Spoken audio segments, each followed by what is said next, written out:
What's cracking, guys? Bruce Matson, your host show, Metric Scout Fantasy Football. I'm here to talk about a cheap running back that you can get in fantasy right now. You just got to make a little trade to get him. Right now, he's RB30 on the season, 59.1 PPR fantasy points.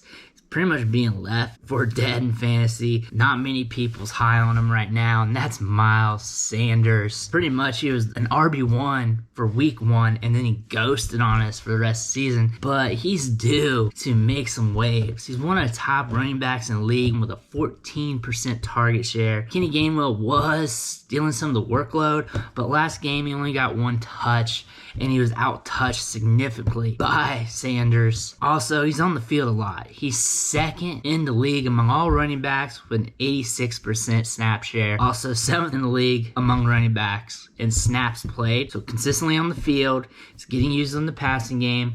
Equates to fantasy numbers, but we're not getting that now. And the main reason why he has 0 touchdowns on the year. If he just had 2 touchdowns right now, he'd be like RB17, 16 or something like that. So he'd be a solid RB2, but right now, RB30 on the season, RB3 numbers, and I think we're going to get a little boost. I think we're going to have some good games out of him. I think we're going to eventually get some touchdowns. There's no way you got this guy on the field for 86% of the snaps, seeing a 27% opportunity share, and him not cross the goal line. That's just not going to happen.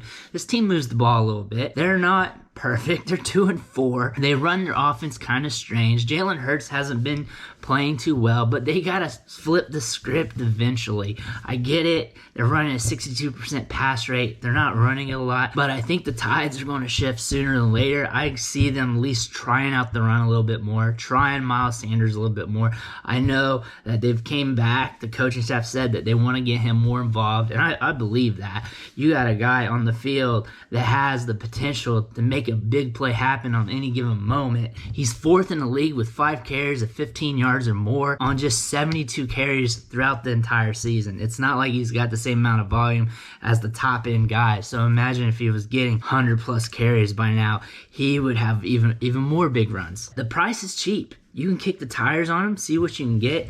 It doesn't sound good going after Miles Sanders. He hasn't been productive. I understand that. No one's going to give you the top running backs. They're not going to give you a Derrick Henry. They're not going to give you a Najee Harris. They're not going to give you an Austin Eckler, Zeke, DeAndre Swift. They're going to make you pay the piper. So what's the next best thing to do? Find a running back who hasn't been productive but is getting a sizable workload. And who is that? It's Miles Sanders. He's RB30 right now. That's a cheap price point if you can get him via that in trade. Offer one of the wide receivers that you do not like on your team. Throw one of them at. Maybe one of them, a tight end, them and a quarterback, 2 wide receivers, maybe the wide receiver and one of your worst running backs. See what happens. Package it. But right now, everyone's down on Miles Sanders. The price is cheap, but he's getting a high-end workload, and the Eagles cannot sit in an air raid type of offense where they're just trying to sling the rock with Jalen Hurts and still continue to lose games. They want to get Sanders more involved. He's got a 27% opportunity share, so he's getting a large portion of the touches, also being used in the passing game. We're seeing him on the field, and all he needs to do, start crossing the goal line, start to get a little bit more work in the passing game, and he's going to be back up to RB2 status. Is he going to be a top 10 running back for the rest of the season? Probably not.